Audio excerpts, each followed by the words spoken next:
صف کے پیچھے اکیلے نماز پڑھنا. صف کے پیچھے اکیلے کھڑے ہو کر نماز نہیں پڑھنی چاہیے. رسول اللہ صلی اللہ علیہ وسلم نے ایک شخص کو صف کے پیچھے اکیلے نماز پڑھتے ہوئے دیکھا تو آپ نے اس کو نماز لوٹانے کا حکم دیا کہ دوبارہ پڑھو نماز.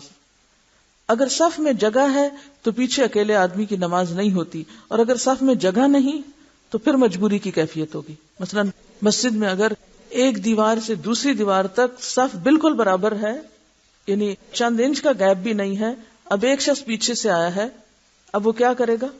اندر تو گھس نہیں سکتا کسی صف میں، تو اس کے لیے مجبوری ہے. نماز ہو جائے گی کیونکہ اگلی صف میں سے کسی کو پیچھے کھینچنا کسی صحیح حدیث سے ثابت نہیں. یعنی بعض لوگ کیا کرتے ہیں، اکیلے کھڑے ہونے کی بجائے کسی اور کو ساتھ ملانے کے لیے اگلی صف میں سے کسی کو کھینچ لیتے ہیں. وہ ایک جب نکلے گا تو کیا ہوگا؟ پوری صف ہلے گی. تو ایسا کوئی عمل ہمیں نبی صلی اللہ علیہ وسلم کی سنت سے نہیں ملتا. امام مالک، احمد، اوزاعی، اسحاق اور ابو داؤد کا یہی مذہب ہے کہ صف سے آدمی نہ کھینچا جائے. البتہ ایک امام اور ایک مقتدی والے مسئلے پر قیاس کر کے اس کا جواز ملتا ہے کہ اگر صرف دو ہی لوگ ہیں، ایک امام اور ایک مقتدی، تو اس صورت میں ظاہر ہے کہ ایک ہی بندہ اکیلے نماز پڑھ رہا ہے امام کے پیچھے، تو بعض لوگوں نے اس پہ قیاس کیا ہے.